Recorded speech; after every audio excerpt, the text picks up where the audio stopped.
Baik, perkenalkan kami dari kelompok 5. Hari ini akan melakukan presentasi strategi bisnis dengan judul Strategi Bisnis pada PT CTL dengan pendekatan metode TOS oleh saya Gede Murino Maximiliano dan teman saya Indah Novela Anggraini. Baik, untuk selanjutnya itu adalah latar belakang. PT CTL adalah perusahaan garment yang memproduksi pakaian khusus pria sejak tahun 1992. Seiring berkembangnya bisnis, PT CTL berubah menjadi perseroan terbatas dan sampai kini memiliki lebih dari 80 gerai di Jabodetabek. Tantangan utama perusahaan adalah menghadapi tantangan-tantangan besar dari kompetitor lokal dan impor murah yang berasal dari Cina, sehingga perlu strategi bisnis yang kuat dan adaptif untuk mempertahankan eksistensi dan pertumbuhan perusahaan ini. Baik, untuk selanjutnya itu rumusan masalahnya. Yang pertama ada apa saja faktor internal dan eksternal yang mempengaruhi PT CTL. Yang kedua adalah bagaimana strategi bisnis yang tepat bagi PT CTL menggunakan pendekatan strategi seperti TAOS, CPM, BCG, SPACE, dan lain-lainnya. Yang pertama yaitu untuk metode penelitiannya sendiri. Penelitian ini dilakukan menggunakan pendekatan deskriptif dan studi kasus yang meliputi analisis data kuantitatif dan kualitatif. Lalu untuk tahapan penelitiannya, yang pertama ada tahap pengumpulan data, yaitu evaluasi faktor eksternal, EVAS, evaluasi faktor internal, IVAS, dan keuangan. Lalu juga ada tahap analisis, yaitu matriks TAOS, metrik AI, diagram TAOS, metrik SPACE, metrik BG, dan metrik CPM. Lalu juga ada tahap pengambilan keputusan strategi bisnisnya. Lalu untuk selanjutnya ada konsep strategi dan alat analisis dalam formulasi bisnis. Untuk strategi bisnisnya sendiri ini adalah rencana menyeluruh yang disusun untuk mencapai keunggulan bersaing jangka panjang. Strategi ini mengintegrasikan faktor internal dan eksternal perusahaan, dan menurut Michael Porter bertujuan untuk menyimpankan nilai unik agar perusahaan menonjol dibandingkan pesaing lainnya. Nah, untuk yang pertama bisa dilihat dari strategi bisnisnya sendiri, dari infrastruktur perusahaan, manajemen sumber daya, pengadaan barang, pengembangan teknologi, beserta aktivitas penunjangnya, margin, dan juga aktivitas utama seperti logistik kedalaman, operasi, logistik keluar, dan pemasaran dan penjualan serta pelayanan. Bisa dilihat rantai penilai perusahaan ini berdasarkan hasil penelitian tahun 2009 yang terbagi menjadi aktivitas utama dan aktivitas penunjang. Bisa dilihat persentasenya untuk berbagai macam aktivitasnya. Lalu untuk selanjutnya, yaitu model penelitiannya sendiri. Formulasi strategi bisnis PT CTL dilakukan menggunakan alat analisis strategi modern dengan 4 strategi utama. Nah, untuk 4 strategi utama ini bisa dilihat seperti SO strategi, WO strategi, SD strategi, dan WT strategi. Untuk SO strategi ini itu menciptakan produk yang lebih inovatif, menciptakan saluran pemasaran yang lebih variatif. Untuk WO strategi sendiri, yaitu untuk memanfaatkan teknologi informasi untuk mendesain produk, serta pencatatan administrasi yang sering telat untuk perusahaan membuat website, laporan antar outlet lebih cepat. Lalu juga ada ST strategi, yaitu perluasan distribusi pemasaran tidak hanya di Jawa tetapi di luar Jawa. Lalu juga ada pelayanan prima sebagai selling point.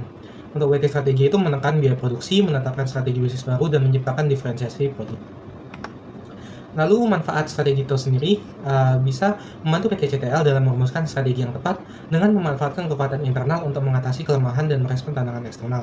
Misalnya SDM yang berpengalaman dan jaringan atlet yang luas dimaksimalkan untuk meningkatkan efisiensi profesional serta memperbaiki kelemahan seperti sistem administrasi yang kurang rapi dan belum adanya pemanfaat teknologi informasi dengan pendekatan ini. PT CTL dapat meningkatkan daya saing dan juga memperkuat posisinya di pasar. Lalu bisa dilihat yang pertama model analisis strateginya yaitu diagram analisis tahunnya, dari mendukung strategi agresif, mendukung strategi diversifikasi, mendukung strategi turnaround, dan mendukung strategi defensif. Bisa dilihat dari skalanya itu ada berbagai peluang, kekuatan internal, berbagai ancaman, dan kelemahan internal. Nah, berdasarkan analisis diagram itu sendiri ini dapat terlihat jelas bahwa garis vektor bersifat negatif baik untuk analisis eksternal sehingga dapat dikatakan bahwa PT CTL secara strategis relatif cukup baik, mampu mendayaguna keuntungan secara optimal. Bagian metode analisis strategi lainnya akan dilanjutkan oleh teman saya Indah Novela Anggraini. Selanjutnya ada model analisis strategi dengan menggunakan matriks CPM. Bisa dilihat untuk tabel 9 adalah tabel untuk matriks CPM. Kemudian dari hasil penelitian dan perhitungan menggunakan matriks CPM di atas, terlihat bahwa perusahaan PT CTL yang kondisinya terletak di tengah-tengah antara pesaing yang ada, dengan total nilai sekitar 2,45. Meskipun perusahaan memiliki rating tinggi pada faktor pangsa pasar dengan rating sebesar 4, di mana sebagian besar produknya dijual di departemen store se-Jabodetabek. Namun, perusahaan pesaing PT SER tetap memiliki total nilai lebih tinggi, yaitu 2,7. Hal ini dikarenakan posisi kualitas produk lebih berkenan bagi pelanggan dibandingkan penetapan harga. Selanjutnya ada model analisis strategi dengan menggunakan matriks SPACE. Nah, untuk matriks SPACE sendiri bisa dilihat untuk tabel 6 adalah tabel untuk matriks SPACE. Dari tabel tersebut dapat diinterpretasikan hasil perhitungan tabel matriks SPACE dihasilkan sumbu vertikal dengan nilai 1,13, sedangkan sumbu horizontal dengan nilai 0,29. Maka PT CTL menghasilkan strategi yang positif dan agresif sehingga dapat mendayagunakan secara optimal keuntungan kompetitifnya dengan cara melaksanakan tindakan yang cukup agresif untuk merebut pasar. Selanjutnya ada penggunaan matriks GE atau matriks General Electric. Bisa dilihat untuk tabel 10 dan tabel 11. Tabel 10 untuk tabel penentuan daya tarik industri, sedangkan tabel 11 adalah tabel untuk penentuan faktor kekuatan bisnis. Dari kedua tabel tersebut dapat ditemukan hasil perhitungan penentuan faktor daya tarik industri dan penentuan faktor kekuatan bisnis PT CTL dapat diimplementasikan ke dalam matriks GE, di mana nilai dari faktor daya tarik industri yakni sebesar 52,5 berada pada posisi menengah dan nilai berdasarkan faktor kekuatan bisnis yakni sebesar 57,5 pada posisi rata-rata. Dan dapat disimpulkan bahwa perusahaan dapat memfokuskan pada seleksi pengelolaan untuk pendapatan. Kemudian ini ada di tabel 12 adalah contoh tabel matriks GE-nya. Nah, setelah itu ada penggunaan matriks grand strategi.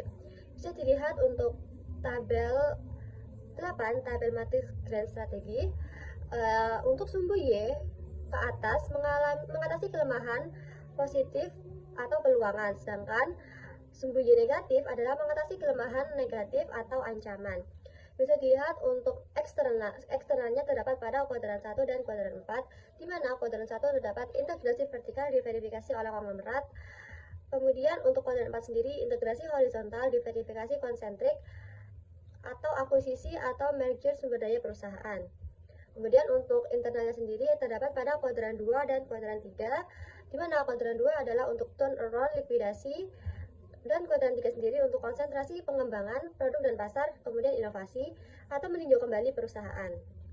Dari tabel tersebut dapat kita simpulkan bahwa pada kuadran 3 PT CTL menghadapi peluang yang sangat besar, tetapi di lain pihak perusahaan menghadapi kendala atau kelemahan internal. Fokus strategi perusahaan adalah meminimalkan masalah-masalah internal perusahaan sehingga dapat merebut pangsa pasar yang lebih baik. Dari analisis tersebut dapat disimpulkan bahwa dengan melihat kinerja perusahaan dalam menghadapi persaingan, salah satunya adalah dengan menggunakan analisis TOWS untuk mengenal lebih dalam eksternal dan internal perusahaan. Dalam analisis TOWS sendiri, perusahaan lebih menekankan kemampuan yang ada dalam perusahaan pada internal di kuadran 3 secara lebih mendalam lagi sehingga dapat membuat keputusan yang tepat untuk manajemen dalam menyusun strategi internal perusahaan. Kemudian dari semua metode analisis tersebut dapat ditemukan hasil analisis penelitian, yaitu berdasarkan hasil analisis berbagai matriks, PT CTL berada pada posisi yang kuat secara internal namun menghadapi tekanan eksternal, sehingga strategi yang tepat adalah strategi ST dengan fokus pada inovasi produk. Nilai IFAS sebesar 2,716 dan EFAS sebesar 2,541 menempatkan perusahaan pada kuadran 2. Sementara matriks PES menunjukkan strategi agresif. Pendapatan dan laba perusahaan tergolong tinggi menurut matriks BCG. Dan posisi PT CTL berada di tengah persaingan berdasarkan matriks CPM. Hasil matriks GE juga menunjukkan peluang investasi untuk pertumbuhan. Secara keseluruhan, PT CTL memiliki peluang besar untuk berkembang di tengah persaingan yang kompetitif. Setelah itu, kesimpulan dan pendapat. Berdasarkan hasil penelitian terhadap PT CTL diperoleh bahwa perusahaan berada pada kuadran 2 dalam analisis DOWS, menunjukkan posisi dengan kekuatan internal yang kuat namun menghadapi ancaman eksternal. Nilai IFAS sebesar 2,716 dan EFAS sebesar 2,541 memperkuat posisi tersebut. Pada matriks IE, perusahaan berada di kotak 5 yang menunjukkan bahwa perusahaan telah berkembang dan kuat serta memiliki peluang besar untuk tumbuh dengan strategi yang disarankan berupa integrasi horizontal. Untuk analisis matriks PES menunjukkan posisi agresif, sedangkan matriks BCG menempatkan perusahaan pada posisi question mark, yang berarti pendapatan cukup besar namun perlu strategi yang tepat untuk mempertahankan posisi di tengah persaingan. Dengan kondisi ini, perusahaan disarankan untuk tetap menyasar segmen menengah ke bawah, meningkatkan promosi, menjaga kualitas pelayanan, dan terus berinovasi agar tetap kompetitif. Nah, ini adalah daftar pustakanya. Berikut adalah jurnal yang kami ambil untuk membuat presentasi kali ini. Apabila ada yang tanyakan, bisa ditanyakan pada kolom komentar. Terima kasih atas perhatiannya. Kami ucapkan terima kasih dan mohon maaf apabila ada salah kata. Kami dari kelompok 5 atas saya Indah Novel Anggraini dan rekan saya Gede Moreno mengucapkan terima kasih sebanyak-banyaknya.